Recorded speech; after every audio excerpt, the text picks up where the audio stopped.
지난 겨울부터 아스널과 노팅엄 포레스트, 토트넘 호스퍼 등 EPL 구단과 꾸준히 연결된 이강인은 최근 맨유와 다시 접점을 구축하며 올드 트래포드 입성 가능성이 제기되고 있습니다. 크리스탈 팰리스가 아울러 언급되긴 하나 현지 매체는 자본력에 앞서는 맨유가 이강인 영입 전 선두를 꿰찰 것이란 전망을 내놓았습니다. 아모링 맨유 감독까지 이강인을 높이 평가하며 동향을 주시하고 있는데요. 파리 생제르맹 소식을 전문적으로 다루는 VIPSG는 이강인과 PSG는 이제 끝났다. 이강인은 루이스 엔리케 감독의 차기 시즌 구상에 포함되지 않을 확률이 높다면서 그럼에도 이적 시장에서 높은 평가를 받고 있다. 맨유와 크리스털 팰리스를 포함한 여러 EPL 클럽이 그의 상황을 면밀히 주목하고 있다고 전했습니다. 프랑스 풋1도 지난 13일 이강인의 플레이 스타일이 이적 시장에서 큰 관심을 끌고 있다며 아모링 감독은 이강인을 높이 평가한다. 자신의 전술 체계에 잘 맞는 선수라 확신한다고 보도했습니다. 아모링은 3백을 기반으로 2명의 중앙 미드필더를 배치하는 포메이션을 즐겨 쓰고 있습니다. 센터백과 중앙 미드필더가 1차 빌드업을 수행하는데요. 좌우 측면의 윙백은 상대 진영 깊숙이 전진하는 공격적인 포지셔닝으로 전방의 윙어와 하프 스페이스에서 수적 우위를 확보하는 전술입니다. 이강인은 미드필드 전 지역을 소화할 수 있는 멀티성이 특장점입니다. 주 포지션인 중앙 공격형 미드필더는 물론 좌우 측면의 포진에 3톱으로도 기용 가능하고 폴스9, 세컨드 스트라이커 경험도 있습니다. 창의적인 패스와 유연한 위치 소화 능력을 지녀 아모링표 축구에 부합하는 퍼즐로 꼽힌 것으로 풀이되고 있습니다. 풋1은 PSG 역시 높은 이적료 수익을 기대하며 이강인을 둘러싼 분위기를 긍정적으로 보고 있다면서 맨유는 크리스탈 팰리스보다 훨씬 큰 자본력을 보유한 클럽이다. 이강인 영입을 위한 준비가 재정적으로 완비돼 있다며 신임 감독의 호감과 자본 측면에서 이강인의 맨유행 가능성을 점쳤습니다. 물론 사우디아라비아와 연결도 여전히 살아있는데요. 이강인을 사우디 프로페셔널 리그를 대표하는 차세대 슈퍼스타로 육성하길 원합니다. VIPSG는 현재 가장 구체적인 이강인 영입 제안을 건넨 곳은 사우디 구단들이다. 매우 경쟁력 있는 급여를 제시했다. 트랜스퍼마르크트가 추산한 예상 이적료 3천만 유로 약 483억 원의 몇 배가 넘는 금액을 제안한 것이라고 알렸습니다.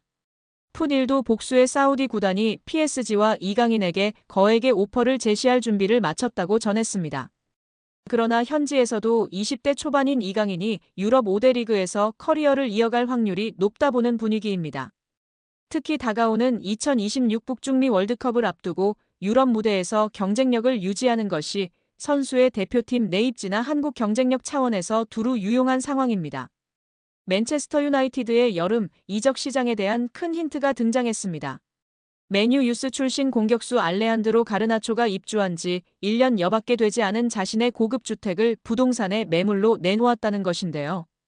영국 대중지 더 선이 현지 시간 온라인판 기사로 공개한 독점 정보에 따르면 가르나초는 영국 그레이터 맨체스터의 보든 지역에 있는 침실 7개짜리 대저택을 385만 파운드 약 72억 원에 매각하기로 했다. 해당 매물이 시장에 나온 것은 지난 3월 28일로 알려졌다. 가르나초는 지난해 4월 자신의 파트너 에바, 1살 된 아들 엔소와 함께 해당 저택으로 이사했다. 매입 당시 가격은 380만 4천 파운드. 1년도 채 되지 않아 매각한 이유는 차익을 위해서가 아니다. 라고 전했습니다. 이어 더선은 가르나초가 자신의 저택을 매각하려는 이유가 올여름 맨유를 떠나기 위한 준비로 여겨진다고 추측했습니다. 실제로 가르나초는 후배 아모링 감독이 올 시즌 중도 부임한 이후 꾸준히 이적설의 주인공이 됐습니다. 에릭 텐하흐 전임 감독 체제에서 중용됐으나 아모링 감독 부임과 함께 입지가 흔들렸는데요. 최근 다시 주요 경기에 출전하고 있으나 지난 1월 이적 시장 기간에 첼시, 나폴리 등과 이적 협의가 진행되기도 했습니다. 맨유는 지난 수년간 누적된 적자로 인해 재정난에 시달리고 있기도 합니다. 맨유는 아모링 감독이 원하는 유형의 선수를 영입하기 위해 기존 선수 매각을 추진 중이며 현재 에스턴 빌라로 임대된 마커스 레시포드를 비롯해 자체 유소년 팀 출신 선수들의 매각이 장부상 순이익으로 처리되어 재정 건전성 규정 충족에 큰 도움이 된다고 보고 있습니다. 레시포드와 달리 가르나초는 그동안 맨유의 미래 자원으로 기대를 모았으나 아모린 감독은 기복을 보이는 가르나초를 정리하려는 생각을 가진 것으로 알려졌습니다. 메뉴는 최근 2선 공격수 영입의 대한민국 대표 미드필더 이강인과 연결됐는데요. 지난달 이강인의 에이전트 하비에르 가리도가 메뉴 구단을 방문한 사실을 공개하기도 했습니다. 스페인 매체 렐레보의 마테오 모레토 기자는 이 방문이 가리도가 대리하는 선수의 이적과 관련이 있는 업무상 출장이었다고 보도했습니다. 메뉴는 5년 후 새로운 홈경기장 건설을 중심으로 대대적인 재건 작업을 진행 중입니다. 짐 레클리프 구단주는 이 과정에서 아모린 감독을 적극 지원하고 여름 이적 시장에 선수 영입을 위해 구조조정을 진행 중이라고 밝혔습니다. 아시아 시장 마케팅 효과를 위한 이강인 영입 가능성이 유럽 현지에서 제기되고 있는 가운데 이강인과 포지션이 겹치는 가르나초의 이적설은 주목할 만한 상황이라는 평가입니다. 프리미어리그 최다 우승 클럽인 맨유는 디 애슬레틱에 따르면 맨유는 시즌 TV 중계권 수입으로만 2억 2,200만 파운드, 약 3,700억 원을 벌어들였습니다. 이는 일부 프리미어리그 클럽의 연간 전체 수입과 맞먹는 규모입니다. 아디다스와의 스폰서십 계약도 2035년까지 연간 9천만 파운드 약 1,500억 원을 지급하는 장기 계약을 맺고 있습니다. 다만 강등 시 금액을 50% 삭감하는 조항이 포함돼 있습니다.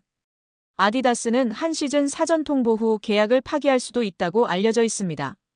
맨유의 연봉 총액은 3억 6,500만 파운드 약 6,100억 원입니다. 이는 하루 100만 파운드 약 17억 원을 지출하고 있습니다. 대부분의 프리미어리그 구단이 강등 시 50% 임금 삭감 조항을 두고 있지만 맨유는 이런 조항이 없는 것으로 알려져 있습니다. 한마디로 미친 듯이 돈을 뿌려대는 클럽입니다. 최근 곤두박질 치는 성적 등 어려움으로 인해 직원 구조 조정 등을 시행하고 있으나 그래도 이강인이 입단 시 현재 받는 연봉의 2배는 받을 것으로 예상하는 적이 지배적인 상황입니다. 이강인이 전 세계 2001년생 선수 중 프로 경험이 가장 많은 선수 중 한 명인 것으로 나타났습니다. 국제축구연맹 피파 산하 국제스포츠연구센터 CIES는 16일 2001년생 이후 선수 중 프로 경기 출전 경험이 많은 선수들을 조사해 발표했는데요. 이강인은 전 세계에서 활약하는 2001년생 선수 중 프로 경기 경험이 6번째로 많은 것으로 나타났습니다. 이강인은 16.8세의 나이로 자신의 프로 데뷔전을 치렀고 그동안 286경기에 출전했습니다. 이강인은 매년 평균 39.1경기에 출전한 것으로 나타났습니다. 2001년생 선수 중에선 레알 마드리드의 호드리구의 프로 경험이 가장 많은 것으로 드러났습니다. 호드리구는 379번의 공식 경기에 출전했고 해마다 평균 50.9경기에 출전한 것으로 나타났습니다. 2001년생 선수 중에선 호드리구에 이어 레알 소시에다드 쿠보의 프로 경험이 두 번째로 많았고 나이트, 사카, 알베르토가 뒤를 이었습니다. 이강인은 지난 2019년 국제축구연맹 20세 이하 월드컵에서 대회 득점왕 홀란드를 제치고 골든볼을 수상하며 전 세계 최고 유망주로 인정받기도 했습니다. 벨기에 신성 케털라러는 이강인에 이어 전 세계 2001년생 선수 중 프로 경기 경험이 7번째로 많은 것으로 나타났습니다. 이어 이강인의 파리 생제르맹 동료 크바라츠헬리아가 전 세계 2001년생 중에선 8번째로 프로 경험이 많은 것으로 드러났습니다. 2002년생 선수 중에선 레알 마드리드의 카마빙가의 프로 경기 경험이 가장 많았고 리버풀의 흐라벤베르흐가 뒤를 이었습니다. 2003년생 중에선 레알 마드리드의 벨링엄과 바이에른 뮌헨의 무시알라가 프로 경기 경험에서 나란히 1위와 2위를 기록했습니다.